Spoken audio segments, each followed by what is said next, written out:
Good morning, everyone. Everybody having a good time? Not too tired from last night?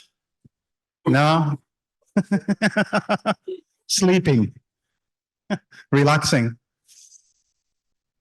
Yeah, well, first of all, thanks for the Carrier community having me moderating this session, and we have an excellent panelist over here. So yeah, let's actually start with the introduction. If Jose, you can actually start first by introducing yourself. Okay, it's on. Good morning, everybody. Thank you very much again to Carrier community to invite me. So I'm very happy to be here. Just a small introduction. I'm a 40 years experience guy in these submarine cables, and now I'm some kind of a senior advisor for submarine cables. I'm dealing with smart cables with the Portuguese Quantum Institute, and also I'm helping Portuguese Association for Data Centers. Thank you. Damian? Yes. Hello, everybody. Thank you for inviting me into this panel. I'm only 20 plus years experience, so not so many. And because after 20, we start not to add so many. Mainly in Europe, Middle East, and Africa. This is a region I've always worked in. And for the last 4 years, taking care of the Medusa submarine cable project. And that on one side will the trunk will go from Carcavelos, very close to here, until Port Said, with 11 countries in the Med. Let's actually go then to online. So Rohitash, could you please introduce yourself? Yeah, thank you for the opportunity. My name is Rohitash Bhaskar, and I am working with Batelco based out of Bahrain. And I have half of cables design life experience, so more or less 12 and 13 years of experience in the submarine industry. But still, I started learning from the 10 gig and 40 gig technology, and now working on the 100 gig and 400 gig technology. Thank you. Tito? Hi, good morning, everybody. I am Tito. I've been working in this industry, let's say, in the planning level. Not so many years, as Jose said, but 30 years on the time of the monopolies and the concurrence and so on later on. So my experience was in terms of the satellite and submarine cable planning for a company that in Portugal is responsible for the connectivity between Portugal and the intercontinental area of the world. Basically, I saw the birth and the death of the consortium model, and I have some experience, good experience from good lessons from bad experience. And my role now is to help Altice in the strategic development of its international backbone and try to seek opportunities regarding the assets and the infrastructures that we still have and can help the development of and the satisfaction of the demand that's now is just growing very much here in Portugal. Thanks. Diego? Hi, good morning. My name is Diego Teot. I'm the head of wholesale Reterit. We operate in the infrastructure space for terrestrial and marine infrastructure in Italy and abroad. I'm personally member of the management committee of the A1.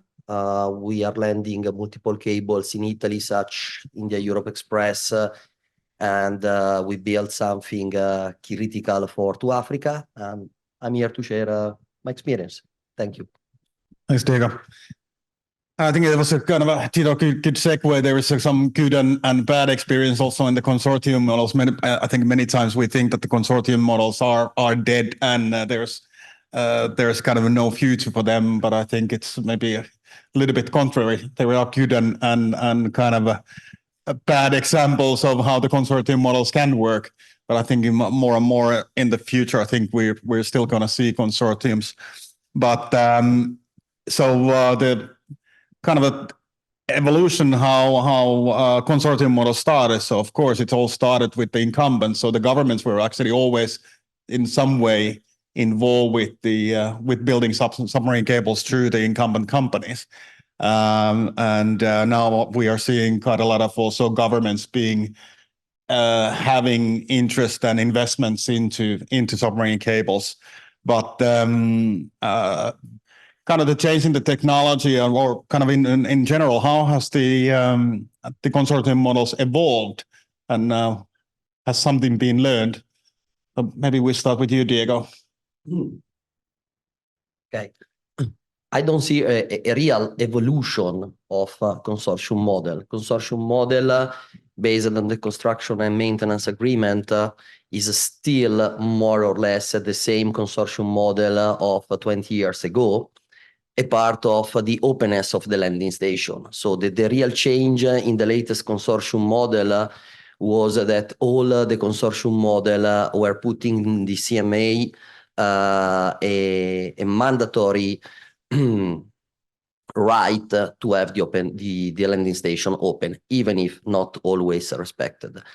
The evolution of the consortium, you can consider the club model, and in the club model, like India Europe Express or other cable, where you have 2, 3, 4, 5 maximum stakeholder, and one of them is usually one of the OTT, more or less, is evolved splitting the active part of the cable from the passive part, and this is based on the JBA, the Joint Build Agreement. So somehow the new consortium, that is the club, is doing is removing a part of the responsibility that before was on all the members, and just try to settle the responsibility only to the common part. And this model works perfectly until you don't have problem, probably. Tito, any insights?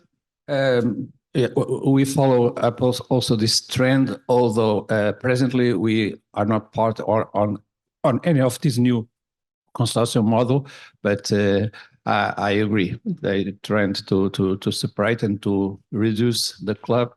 And I don't know exactly how long the commitment is being achieved for the joint building agreement, but it's for sure less years than it was 20 years ago. To reduce the commitment, and after 10, 15 years, people will reflect what to do to their asset at that time.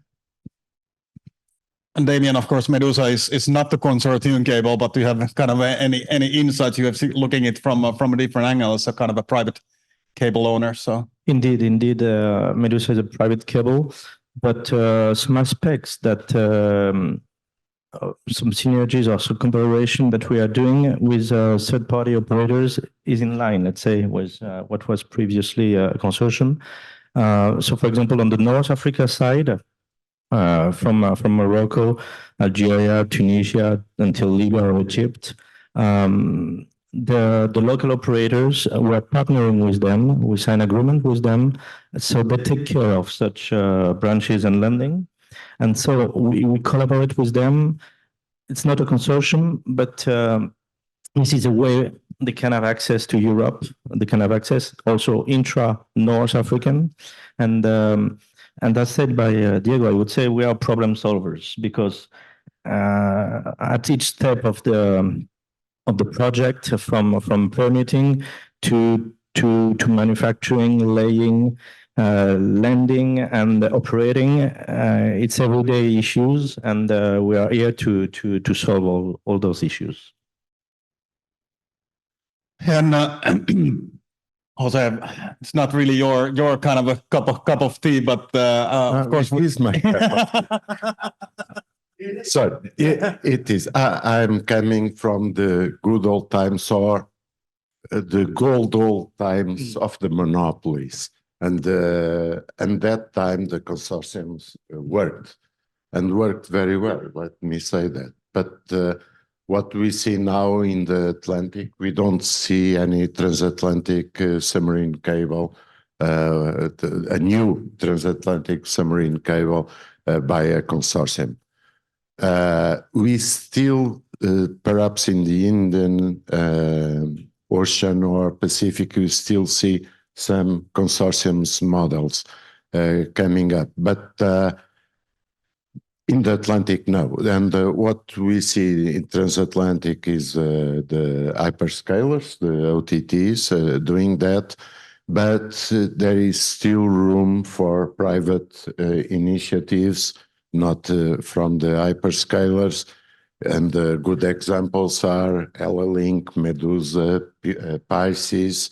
All of them are the private cables, but they are not transatlantic, they are more regional. And but there is room for that, and that's good.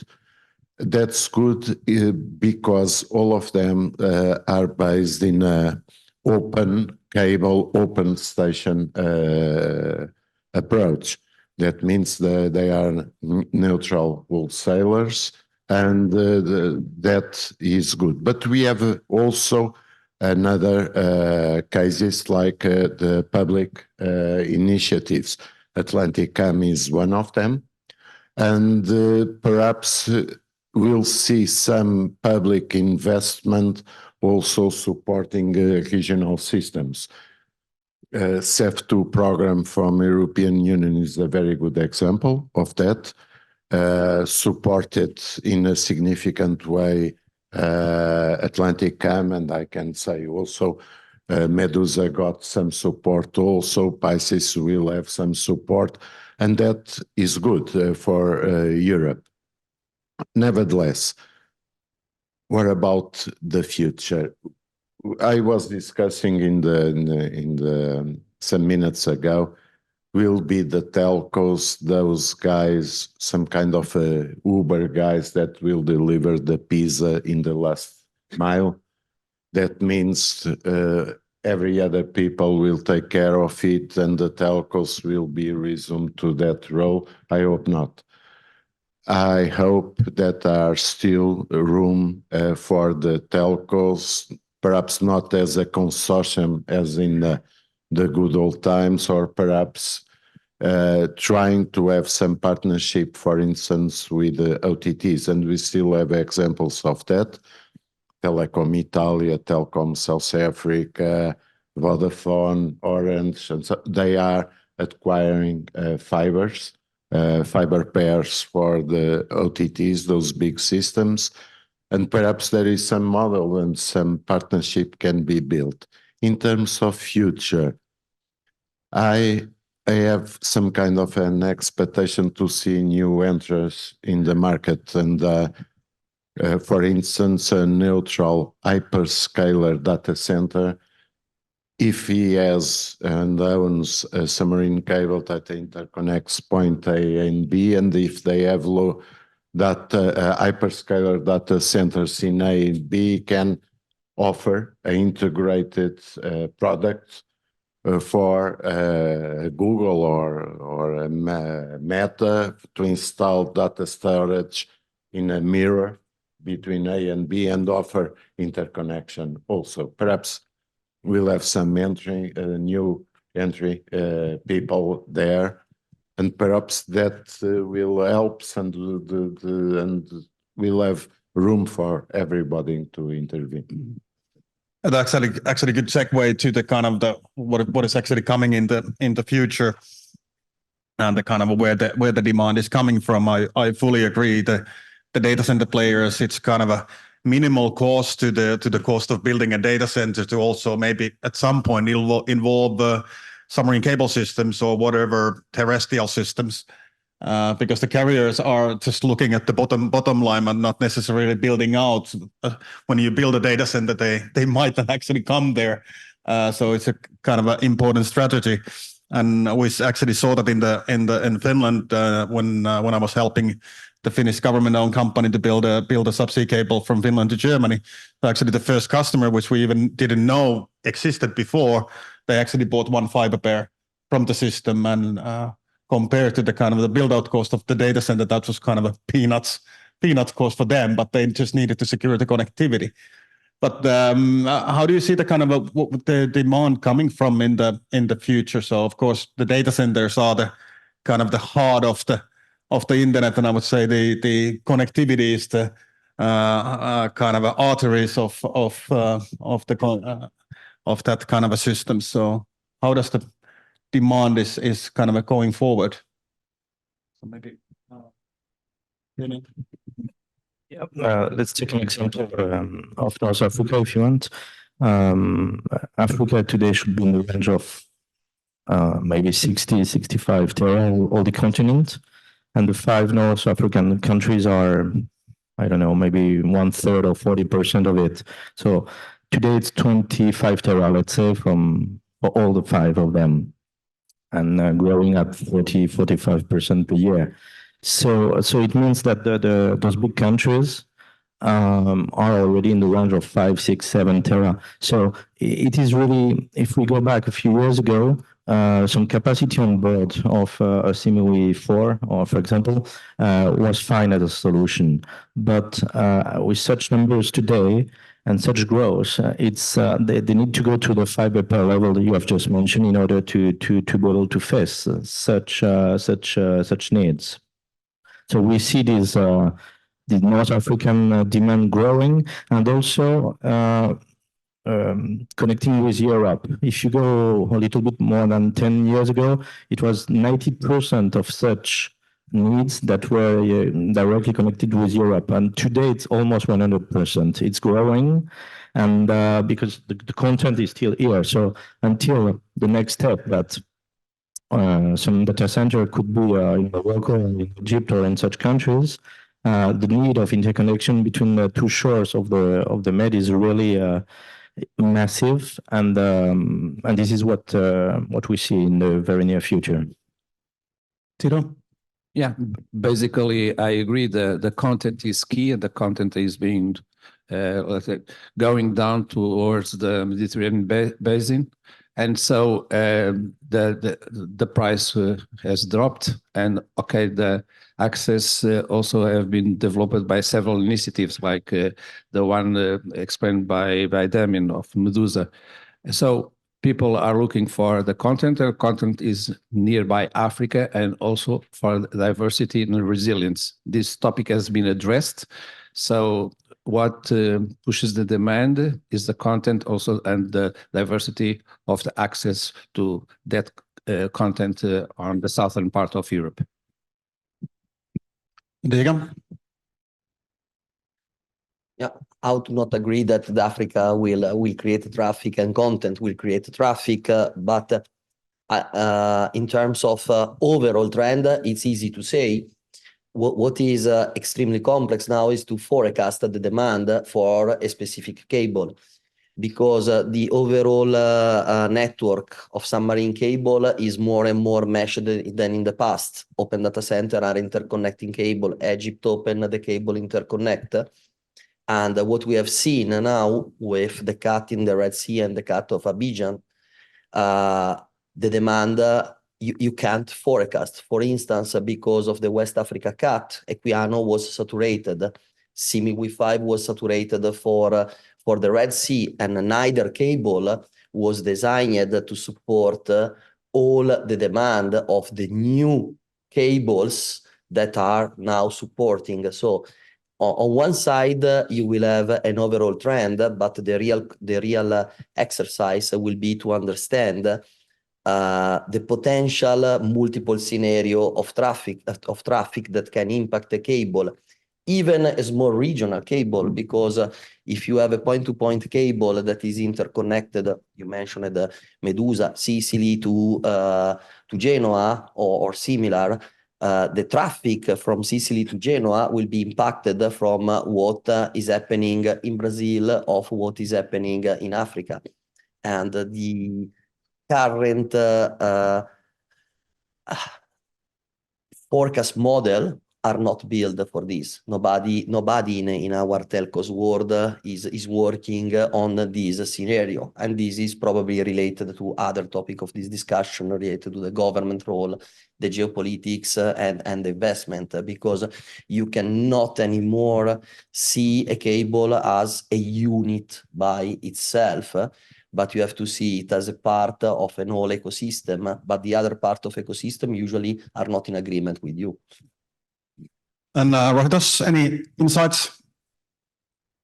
Yeah, I think from the 10 years back when I started my first contract of purchasing the capacity in the submarine cable system, it was around 130 gig capacity I purchased. And now if I see the transition has been to go to in the spectrum level.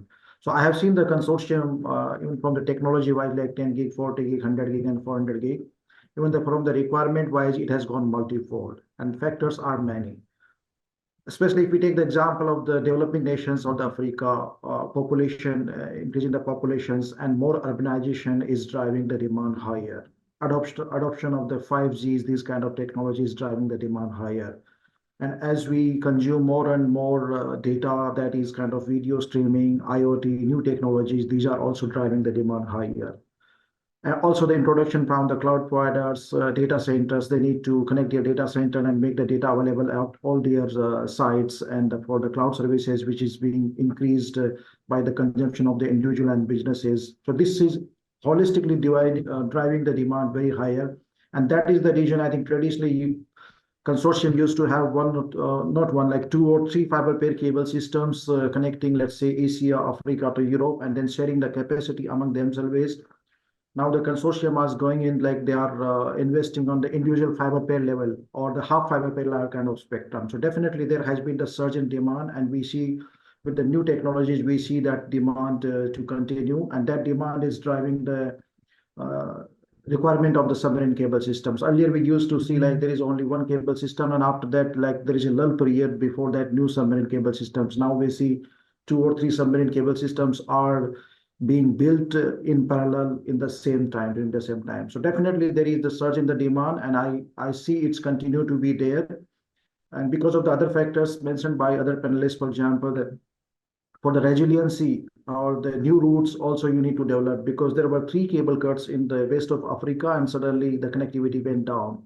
In the Red Sea, there are already 3 to 4 cables are down. And in the CME5 was the only cable which was left, but the CME5 was also getting some impact in the Malaysia. So we need to see the new requirement for the new routes as well, along with the enhanced capacity or design capacity of the cable system that is going to be there.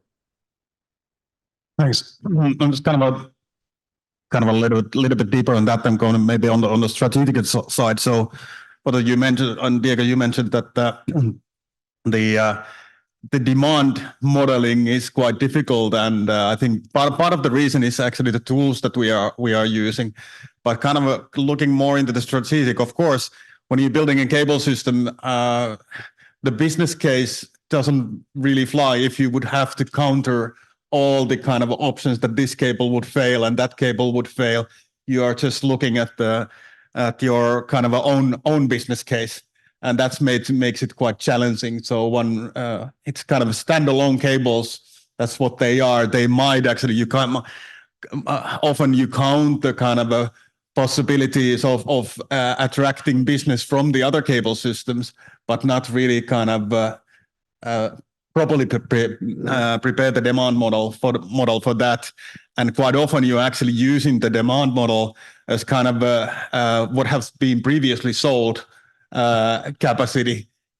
That may be not sufficient in the future, because the market is evolving now with the 5G adaptation. 6G is coming up.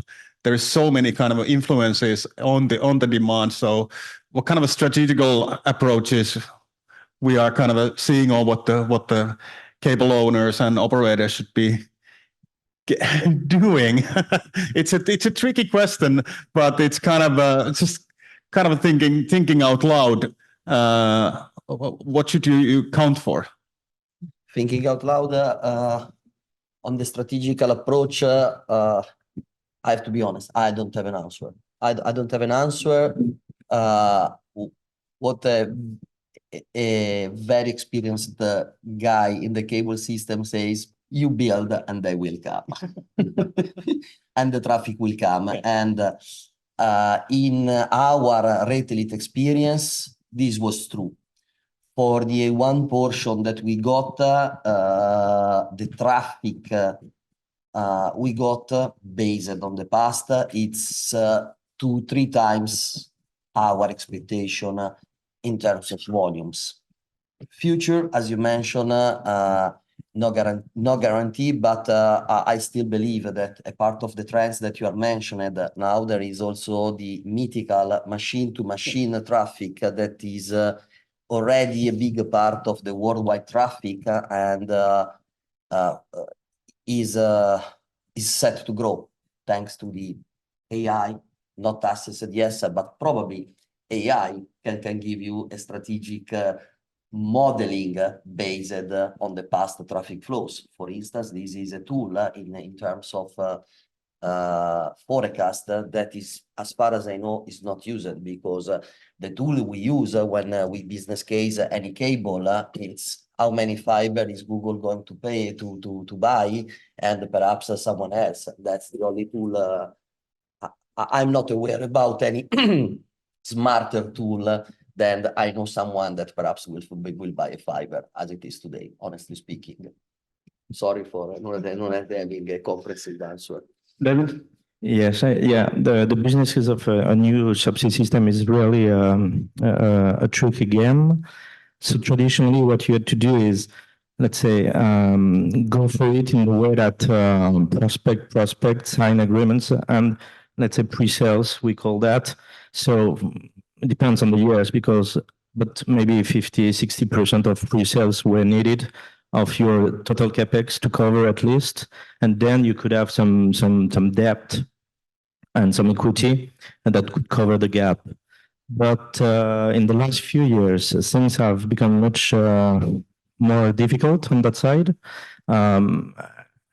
A subsea system as an asset for different banks and so on is not an easy asset. So the rate, let's say, of pre-sale has gone up, and so you have for Medusa, what we have to do is really to have firm commitments from the end customers before starting. This is the only way to move forward, and because in our case is as a Submarine network, but I mean the vendor will not move anything, will not start if you have not a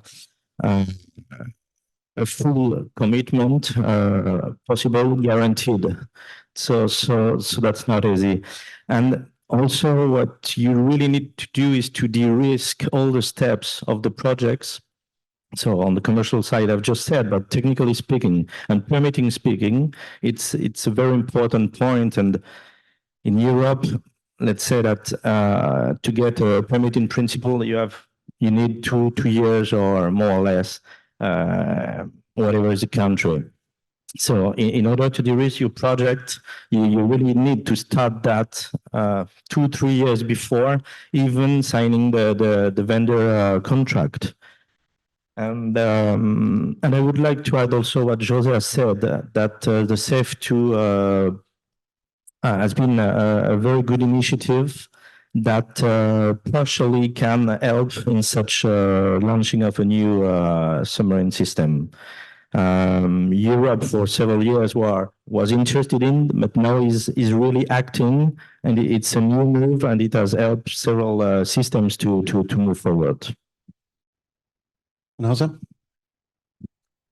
I'd like to say something, to add something also. For those guys that have deep pockets, I believe their strategy in transatlantic will be they build one system.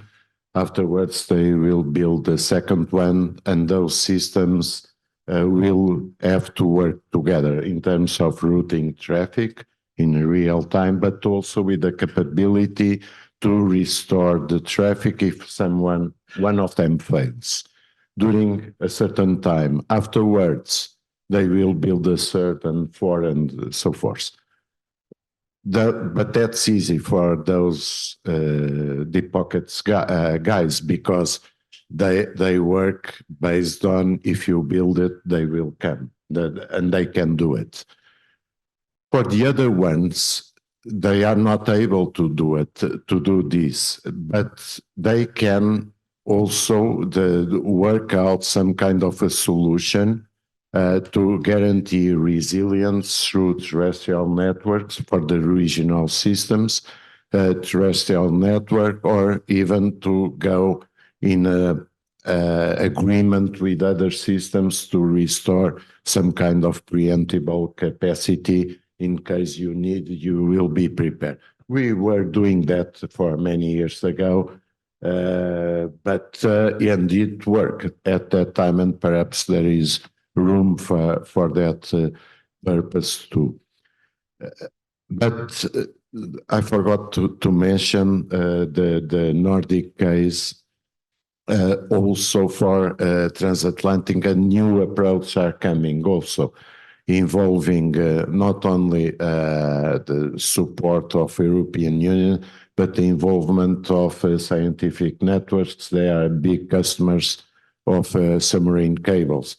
For instance, Nordonet is behind a very interesting project that is, I believe, Polar Connect, that will interconnect Nordic countries to Japan through the northern of Canada. And there is another project also, is the Fiber North Express. But and it's a mixed, because you have public entities, we have support of governments, we have private entities, and perhaps OTTs on that. And that perhaps could also change the market and the interconnection of the future, because those guys will be offering the lowest latency between Northern Europe to Japan. And that, if each millisecond counts now, in the future, I believe every microsecond will count much more. Thank you. And Tito? Yeah. Just to highlight a point that Diego mentioned here, and it worked well in the consortium, the old consortium models, but at the end of their life, people just stopped doing that. It was to understanding the system by itself. A consortium doesn't live by its own, so it has to have a kind of cooperation with other systems in order to restore traffic. I insist that was basically lost, because people in the consortium say the top guys, the guys that invest a lot, they have a multiple mesh network, they will manage that by their own. And that concept to live with the help of others in the survival situation just fainted and is not running anymore. So the challenge, for instance, for Medusa as a private cable, will Medusa itself will try to help its customers to have plans for restoration, or just leave this issue to the customers? Probably this will be the answer. Okay, just to try to manage yourself with your problems. You know, the network, we don't know what are the options that each landing party has or each customer has. So please be aware too, when putting in service the capacity on Medusa, to have alternatives in case of a failure. In the consortium model, at least in theory, it could be easier to make a conceptual restoration plan as it existed in the past, because, okay, people could share several portions of their network. It will more cost effectively or more latency effective if we choose this path in case of specific leg breaks, and we have to live with that for 2-3 weeks for the repair. So it's important in all these new models to think about it. And what you said, what is happening now is even those deep pockets that are wise in spending money. So even those at high level with big pockets are helping between each other. Okay, so they are not waiting to build the second system, OTT1, just to go to OTT2A. Can we make a private agreement in case of my cable is cut? And okay, this is being now doing like this. And Rohitas, what's your view? I think I agree with Diego. Like it's not simple to predict the demand in the submarine cable system, and especially the submarine cable system with a design life of 25 years. We cannot accurately predict what kind of demand or the customers we are going to get. For an example, Batilco has a system called Batilco Global Network, which connects Kuwait to Saudi, to Bahrain, to Qatar, and UAE. And but it was not predicted, and then one hyperscaler came in, and then they consumed more than 50% of that network. So suddenly we are short of the capacity. On the second, Batilco is part of another consortium called AMIR2, alternate to Middle East, Europe, disconnect like from the US, starts from UAE, then Saudi, Jordan, it from via Turkey, it goes to Europe. This route was not popular, I think, in the consortium. There was around 2 terabit kind of capacity, and it was not so much popular. It was for the redundancy only. But the event, suddenly the event, past event that has happened into the Red Sea kind of thing, suddenly the requirement for this alternate routes has gone very much high, and then the capacity has already been sold up. And now all the consortium are looking for the alternate routes. Batilco, as a part of the CMU6 consortium, when they brought the CMU6 to all the way to Bahrain, they also put some fiber pair connecting Oman, UAE, Qatar, and the Bahrain inside the Gulf, seeing the opportunity in the future. And suddenly we see that there is a huge demand in connecting these countries, and then finding the alternate route either via Saudi or via Iraq going towards Europe to avoid the single point of failure in the Red Sea or the diversity towards the Egypt. So it's difficult to predict, but I think necessity, it's the need of the invention, and that's what's happening into the industry. And as rightly said, like the hyperscaler OTT as well, they will not invest the same amount of money in another cable system. So they would do like go for kind of swapping kind of capacity. But still the demand is going to be more there, because more kind of cloud services, 5G, AI, these kind of requirement going to have more kind of diverse and redundant capacity requirements. And that's what is going to derive the further requirement of the submarine and new routes into the cable system. Thanks. Then Jose, you a little bit maybe, also touched on this, but kind of the new partnership models. You were explaining or mentioning that Northern, for example, is coming, or the whole research and educational networks. They are looking into subsea cables. Of course, they're also government funded, so the governments are again kind of coming back in a different ways. And I think this has been happening, maybe not in Europe, but US. So a lot of US cables, they have actually some defense money into them. So kind of a there are kind of the partnership models are evolving. There's kind of a new partnerships coming up. So how do you see that developing? So you've also mentioned that the transatlantic, transpacific, that's where the most of the cables are now being built, because it's rather simple. You have the existing business cases as well there. But if you start looking like connecting through the Arctic and so on, new routes, that's not really where the deep pockets or the typical players are going in, because there's actually nobody has done that before, so it's a lot more challenging. So kind of a new partnership models are needed for that. So we are still and discussing this in basis of the trying to forecast based on existing traffic and services.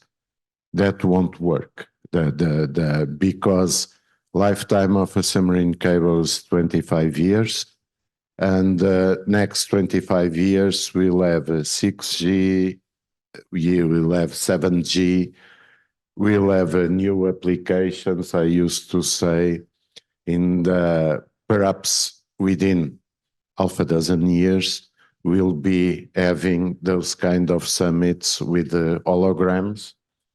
Technically, it's possible, do it now, but we don't do it because we don't have international bandwidth to do it. But imagine when we'll have it. Can you predict what will be the kind of traffic that you will have to carry?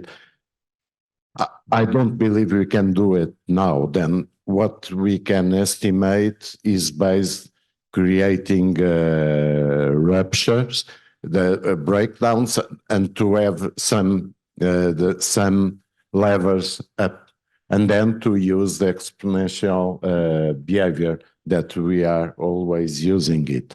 We have that difficulty, and it will be the deep pockets is easy to manage for them, then can have capacity available for things that they don't know yet.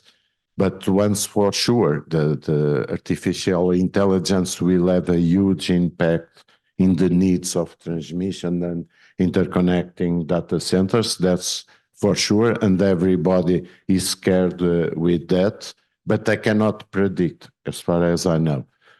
And also new applications, those guys that develop new applications, they will occupy all the bandwidth available. And they create a business opportunity for sure. I don't see that. Of course, OTTs are very conservative and they are not betting those crazy but amazing systems that, as yours, Nordics, are interconnecting to Japan. But when they will see opportunity, they will go. Just remember, ISDN in the old times, I thought it was integrated service digital network. But American guy taught me that no, it was intelligence subscriber don't need. And after 1 year, he told me, I smell dollars now. Then, and that will happen, and is repeating every time there is a cycling, and that we'll have that, and we'll see OTTs as like the aeronautical industry. They are very conservative. They want to bet. They don't want to pay technology developments. They want to have stable offers in terms of suppliers. But in some time they will go with that. That's for sure. Thank you. Yeah. Damien, kind of on the new partnership model. So of course, again, you are a private cable, but of course, so the partnerships might be a little bit like a customers, but No, not only because so we have customers here, for example, in North Africa, which is south-north coast drive. Then let's say from Middle East or Far East through Egypt, east-west, let's say.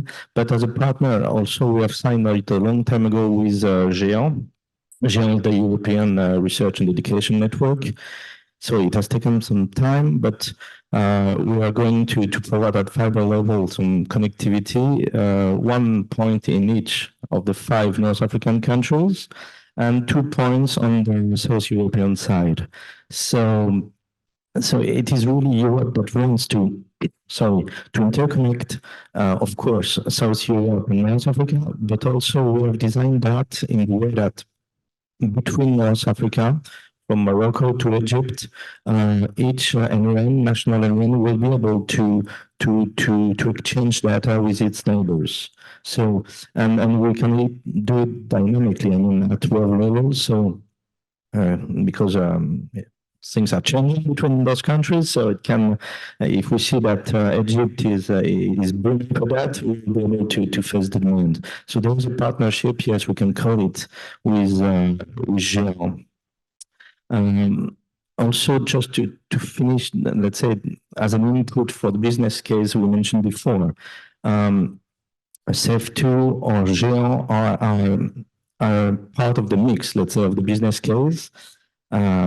So it is supporting, of course, the project, but time-wise, it's coming late. I mean, you cannot finance, even if you have a SAFE2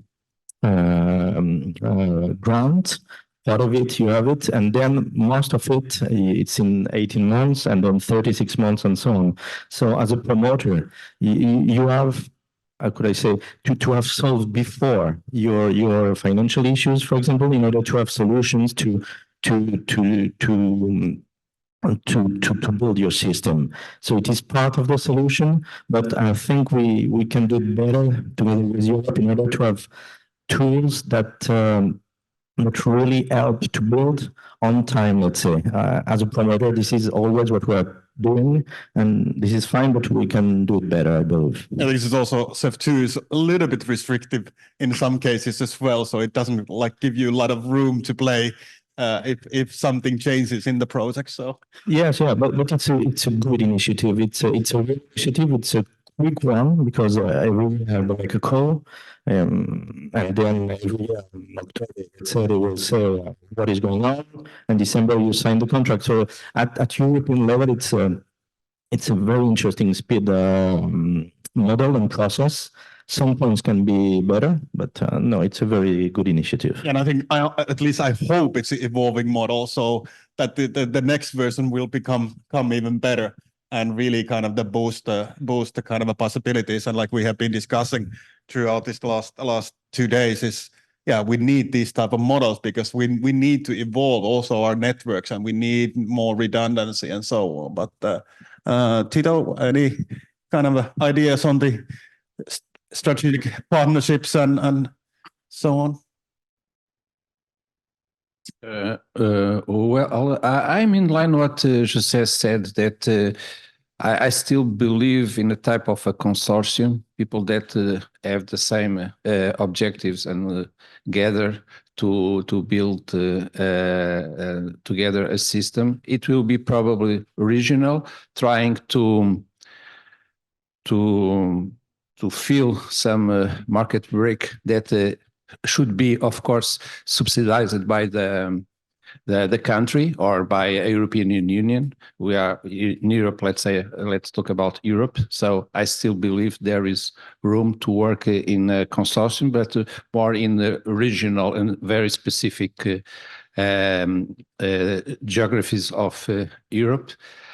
And basically, is my will that it happens. Regarding, for instance, it was a decision of my country. They decided by its own to invest in a regional, we can say a regional ring that is called Atlantic Ring. I thought in the beginning that could be done in a partnership with the private operators in Portugal. Unfortunately, it didn't happen. So the Portuguese government assumed their own risk by itself. We hope that it will have an unhappy hand, but probably the way in public and private would be better. This is my assumption, and I think it's the way to go when there is a market failure, is to call the private sector and together have a joint venture and build the infrastructure. And it's not maybe only, of course, the government intervention should come in case of market failure. But I think the government intervention should also come from, because the subsea cables are quite often, they are part of national critical infrastructure. So that's also the reason why the governments in many cases should actually intervene with the private sector, because in many cases, if you want to secure the national infrastructure, you can't really use the normal route. You have to have a complete diversity and maybe do things differently that the normal kind of private models wouldn't work.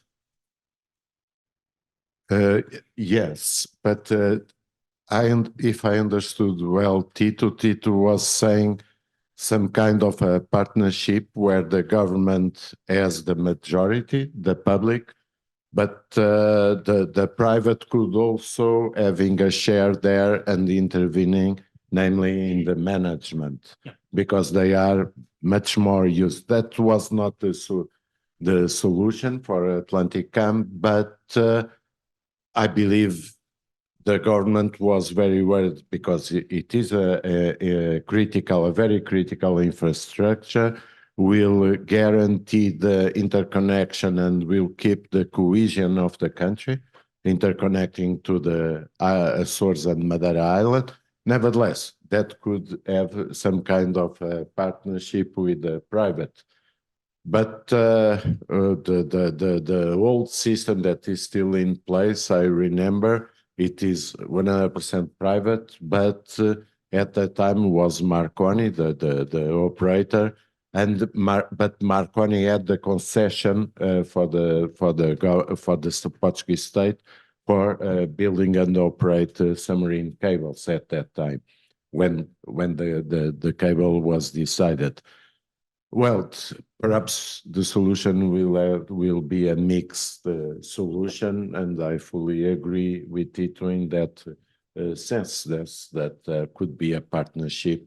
Why not? At least the state can guarantee that that system will be in operation with quality and won't be sold to any investment vulture funds or something like that that could risk the interconnection, keep the cohesion of the country. Yeah. And Rohidas? Yeah, apart from some public-private partnership models that has been highlighted above, some other kind of partnership that can be seen into the cross-industry collaborations, especially between the submarine cable parties or the telecom operators and the content providers, cloud providers, just to leverage on their resources, so that this kind of collaborations can provide services complementary to the submarine cable connectivity. For example, cloud computing, content delivery, data analytics. So just to leverage on the end-to-end digital transformation. Another kind of partnership that can be seen with the research and academic collaborations. So just to innovate, like how can we enhance the capacity in the submarine cable systems, putting the multi-core fiber pair systems, etc., or also to address the challenges which current submarine cable industry is facing. So through the academic collaborations, we can reach. I think there is already a platform like Knowledge Robotics, which they are continuously putting efforts to make it better for the future. And third kind of partnership, which I have seen recently, I think, for example, utilizing a landing point for the multiple cable systems. This way we can get rid of regulatory challenges or all kind of permit challenges, etc. If there are puts like from the one landing point, there are multiple stubs are put, and then another cable can connect to that country easy way. I have seen these examples recently. I think the Singapore, when you want to land a cable in Singapore, they put some kind of requirement like you need to put 3 or 4 steps along with the cable. So in the future, you need not to go through the same process. And also this cable or the stuff landing is kind of already 10 meter buried or 10 meter deep buried. So you need not to go for this again and again. Only thing is like single point of failure, but if you are burying it very deeply, then you can get rid of it. So this kind of partnership also can be seen towards the Marseille side or Italy side, in the Europe side as well. These are the few partnership apart from the public-private partnership, I think that I would look forward to. Thanks. And Diego? More than new partnership model, according to the discussion, is new partners. And I believe we forgot the energies company that are playing a key role in the new system, especially regional. The project of EXA with TAP is a very clear example, and is also reinforcing the concept of strategic asset, because the energy network as they are today are built with the help of government. The other type of partnership that we are forgetting is the one between local authorities and data center. Sample is Marseille, where Digital Reality with the Port Authority created a platform for landing. There are other projects where new actors are creating joint ventures in order, or special vehicle that will involve backhaul network, terrestrial backhaul network, data center operator, local authority, where you will have a platform where you will plug your cable, because we have also to remember that one of the role of the consortium in the old monopoly was to create a safe platform for lending. So usually the lender was the incumbent because he has control of permitting and so on. In this current environment where there is no single control, having a platform to lend that already mix up the local government, the data center operator, and the backhaul network is already a new partnership model. And you mentioned it before, Medusa. Medusa is a private system, but you have to not forget that behind Medusa there is also Afrix, that is a data center and is a platform to lend. So in fact, it's a vertical integration, even if they are separate company, but they are very close. So they integrate the vertical from the lending up to the wet plant. Yeah. Yes, completely right, Diego. Because what we see, let's take the example of Barcelona Cable Landing Station. Indeed, we need to industrialize, because the number of new subsea cable is going to grow, of course, whether in the Atlantic, but also regionally in the Med. So if what you call the platform, indeed, from the permitting, we got 8 permits beforehand for 8 routes that allow new subsystems easily to come and plug almost in already existing infrastructure at the beach level, beach panel, and the frontal and the CLS. And of course, the data center are important. So the ring, metropolitan ring, it's valid for Marseille also. And that's true that such new, you call it platform, is needed, and to be done beforehand again, in order to speed up all the new cables that can come. And this is a new partnership indeed that we tried in Genova, but without luck. We are too many troppi galli nel cortile, too many chicken in the same place. Yeah. Okay, I think we're starting to run out of time. There will be still I think we could have discussed about these topics for the next couple of hours still, but any questions from the audience? Wilfried? I knew that you're going to ask something. Yeah, it was just a question about financing. So the topic has been raised. So in traditional consortium models, everyone was sort of investing by either corporate debt or raising equity. And now we see, so Damien was mentioning CEF funding. So we see other external investors. And my question is actually, is it easier for a consortium to raise capital versus a project-based company to raise capital? Yeah, please go ahead. Consortium doesn't raise any money, in fact. Consortium doesn't exist. It's not a company. The money consortium was raising was the money of your telephone bill from the incumbent. JBA, joint build agreement, again, doesn't exist. So in fact, each member raised the money from its own investor, like CMI or EXA or Meta equivalent. And this is one of the question mark about raising capital. The sample that was made here about CEF is CEF funding in a beauty contest the best project. But then they forget about a part of reporting. That is a totally different approach from a fund that is raising a capital, investing in a project, whatever is a terrestrial infrastructure or a building, but they don't lose the control of the money that they invested in.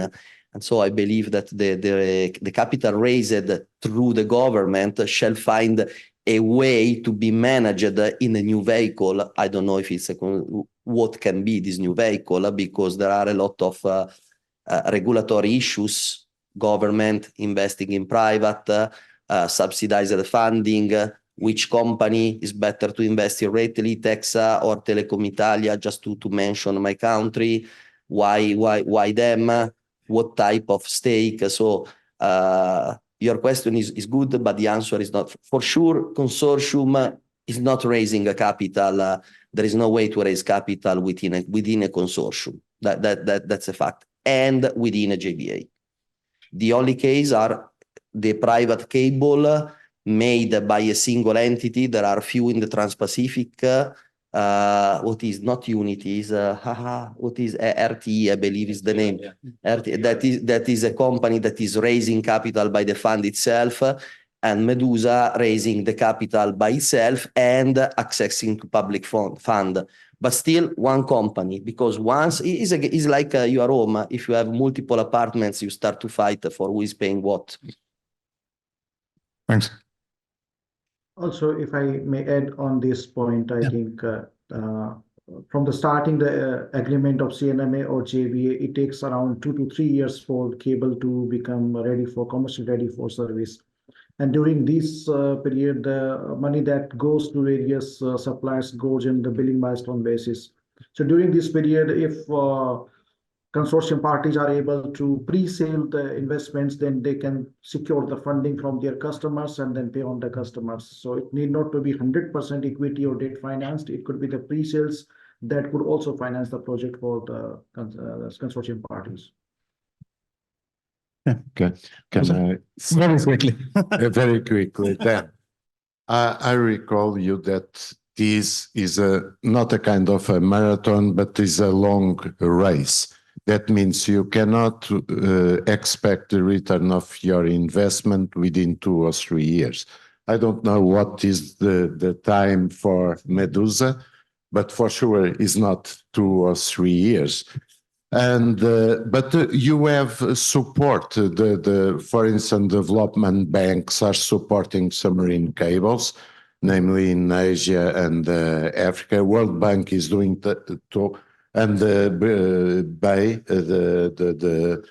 European Investment Bank is doing that too. But and also funds from the infrastructures are doing so. But please don't see these investments of having the return of the investment within 2 or 3 years. That this, sorry.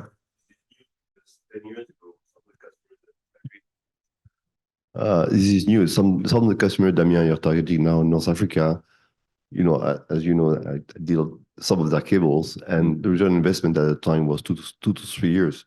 No, that doesn't 10 years work ago, like that. it was the case. Yeah, but doesn't work like that, unfortunately. Then we'll have to be resilient, and we'll have to work with a time frame much longer than this one. If not, nobody will be building and putting submarine cables. Only OTTs will do it. Okay, I think it's time to end this fantastic session. So thank you, everyone. Thanks to the audience, and thanks to the Carrier community again for hosting this magnificent event. And I'm not actually sure if people have noticed, we have actually a cable laying vessel, a cable ship outside of in the it's the OMS's Cable Vigilance, I think it's called. So doing some cable operations out in the sea. So please have a look. But yeah, thanks again for everyone, and enjoy the rest of the day. Thank you.